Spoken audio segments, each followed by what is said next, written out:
तो तुकाराम जी महाराज के जीवन को हम देखने जा रहे हैं।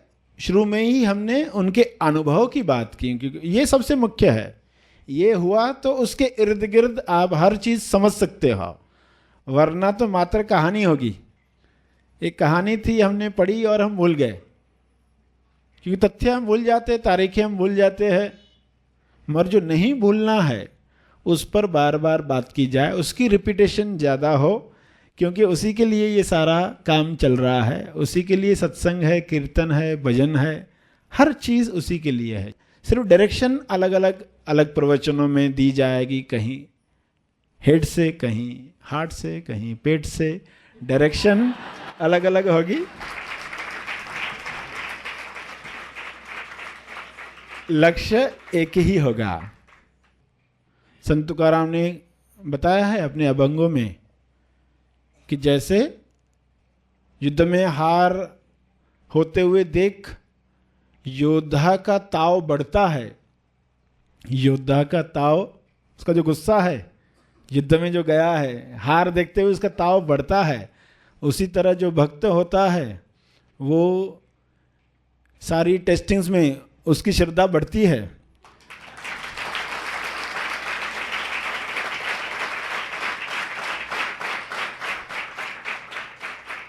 अपने अभंगों में कहा कि जो विपत्तियों पर सवार हो वही सच्चा भक्त है। जो दब जाए वो कैसे भक्त बनेगा? यानी अपने आप को वैसे तैयार करो, विपत्तियों पर सवार हो पाओ, टेस्टिंग में निष्ठा कम न हो। तब भावनाथ पर्वत, इंद्राणी नदी के पीछे वो जाते हैं, दिन भर बैठे मनन कर रहे, अध्ययन कर रहे हैं। उस वक्त जो पुस्तक प्रचलित थे, संत ज्ञानेश्वर की ज्ञानेश्वरी, उसका भी अध्ययन कर रहे थे, उनसे प्रभावित थे। और किससे प्रभावित थे?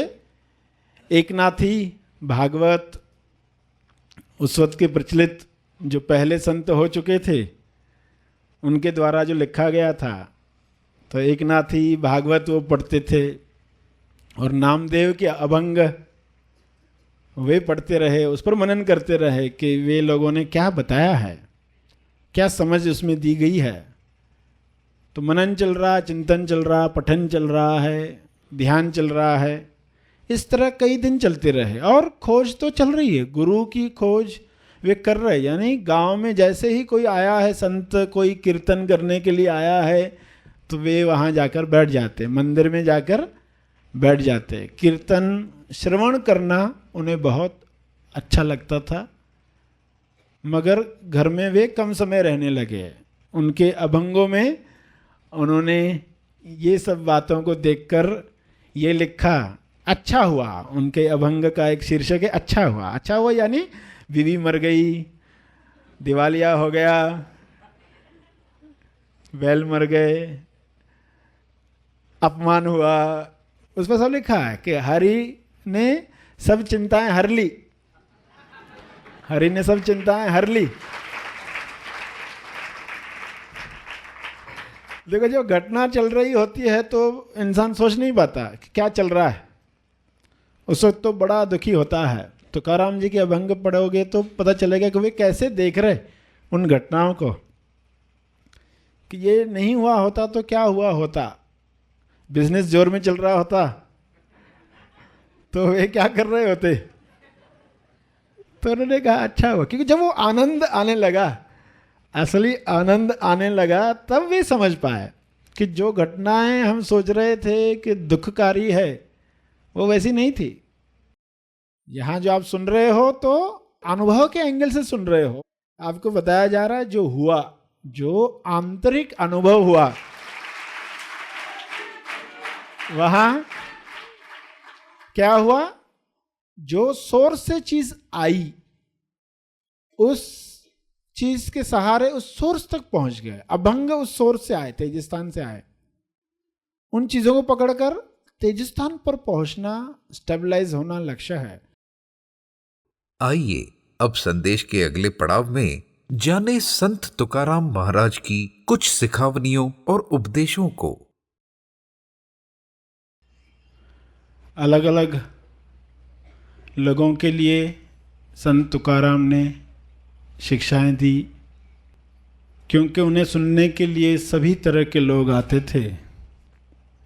सैलानी, टूरिस्ट जो नए नए खोजी होते हैं, उनके लिए उन्होंने कुछ बताया। 5000 अभंग कोई पढ़े तो वह कैसे समझे कि उसके लिए कौन सा अभंग है, वह किस अवस्था में है। अगर वह जिस अवस्था में है वह अभंग पढ़ता है तो लाभ मिलता है।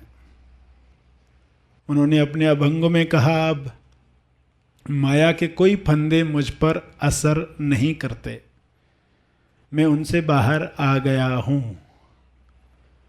माया के फंदे जिसमें इच्छाएं फंदा बनती है। इच्छाएं अपने आप में गलत नहीं है, इच्छाओं के साथ जो टेंडेंसी तैयार होती है, टेंडेंसी यानी वृत्ति। एक इंसान एक इच्छा रखता है, फिर बाद में इच्छाएं कर करके, इच्छाएं पूरी कर करके वह उनका गुलाम, उसका आदी बन जाता है। आदी बन गया यानी अब बिना इच्छा किए चैन ही नहीं आता। कोई तो इच्छा चाहिए, ऐसे बैठ ही नहीं सकता। सब इच्छाएं पूरी हो गई तो अब क्या करे मन, अब क्या करे, तो कुछ और नई जगाता है और एक नई जगाता है, चुप बैठ ही नहीं पाता। तो तुकाराम ने कहा कि इस माया के फंदे से निकल गए।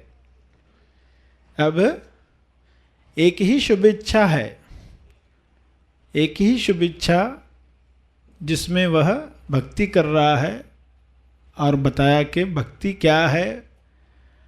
भक्त के द्वारा ही ईश्वर अपनी सराहना कर सकता है, वह ईश्वर की आवश्यकता है। ईश्वर को बताया कि तुम जो नहीं कर सकते, तुम अपनी महिमा नहीं जानते। ईश्वर को क्या कहा अभंगों में, तुम अपनी महिमा नहीं जानते, इसलिए भक्त को आना है और सराहना करनी है। तो यह किस समझ से आया होगा? ऐसे ही किसी के अंदर से ऐसे शब्द नहीं आ सकते, कुछ कन्विक्शन हुई होती है, अंदर से कुछ जाना गया होता है, पहचाना गया होता है, और उसको शब्द देने के चक्कर में कुछ ऐसी बातें आ जाती है। आपको कुछ मिला हो और आप बता नहीं पा रहे हो, मगर आप बताना चाहते हो।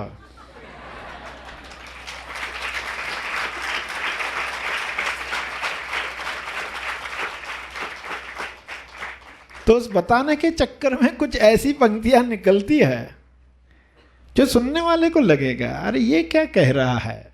अब जो निकल गया फिर उस पर वो सोचेगा कौन से उदाहरण से बताएं। तो गाय का उदाहरण बताया कि गाय खुद तो घास खाती, गाय दूध नहीं पीती। जो बछड़ा है वह दूध लेता है, यानी लाभ दूसरों को होता है, स्वाद भक्त ले रहा है, ईश्वर की महिमा का स्वाद भक्त ले रहा है। तो कुछ बातें निकलती है, अब समझाने के लिए एग्जाम्पल्स बनाए जाते हैं ताकि लोगों को याद रहे। तो संत तुकाराम ने प्रार्थना सभाओं का आयोजन किया, यानी जहाँ पर भी बुलाया जाता तो प्रार्थनाएं अभंगों में आई। भजन संध्या का आयोजन हुआ, यानी भजन गाए गए महिमा में, और ऐसे शब्द आए जो अनुभव पर स्थापित शरीर से ही निकल सकते हैं। वे क्या इशारा कर रहे हैं हमें, उनको हमें समझना है। जो चीज़ें बाधा है उन्हें हटाना है, जो आगे ले जाने वाली है उन्हें बढ़ाना है। संत तुकाराम ने कहा जो वहाँ लोग तीर्थ करके आए हुए घूम रहे, उन लोगों से कहा कि तुम काहे फले फुले अकड़ कर घूम रहे हो, तुम काहे फले फुले अकड़ कर घूम रहे हो, तुम्हारे अंदर क्षमा भाव नहीं आया, नफरत द्वेष नहीं निकला, फिर काहे फले फुले घूम रहे हो। यानी कि मैं जाकर आया हूँ, मैं फलां तीर्थ से जाकर आया हूँ, इतना इतना दान करके आता हूँ। उनको कहा कि तुम्हारा जीवन क्या दिखा रहा है, तुम क्यों अकड़ कर घूम रहे हो, जबकि तुम्हारे अंदर ये नहीं हुआ, यानी क्षमा भाव आया नहीं, नफरत निकली नहीं। यानी बताने का अर्थ उन सैलानियों को इशारा किया गया, सैलानी जो हर जगह जा रहे हैं, फोटोज निकाल कर आ रहे, मैं यहाँ से जाकर आया, वहाँ से जाकर आया, उनके लिए अभंगों में कहा कि तुमको इस तरह अकड़ कर चलने की आवश्यकता नहीं, तुमने कोई बड़ा तीर नहीं मारा। बड़ा काम तब जब चित्त शुद्ध हुआ, मन वश में आया, तब बड़ा काम हुआ। और लोगों को चेतावनी दी कि कुछ सुनो, तुम्हारे कान के नज़दीक के बाल, कान के बाजू के बाल सफ़ेद होने लगे हैं, उनकी सुनो, कान में ही कह रहे कुछ, तुम्हारे कान में ही वे कुछ कह रहे हैं कि समय जा रहा है, कभी भी मृत्यु आ सकती है। एक अर्जेंसी क्रिएट की। जब तक अर्जेंसी नहीं आती लोग मजे से चलते रहते।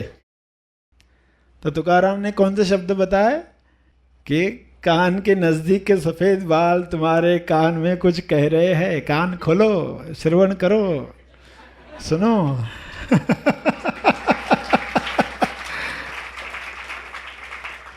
जीवन खत्म हो जाएगा।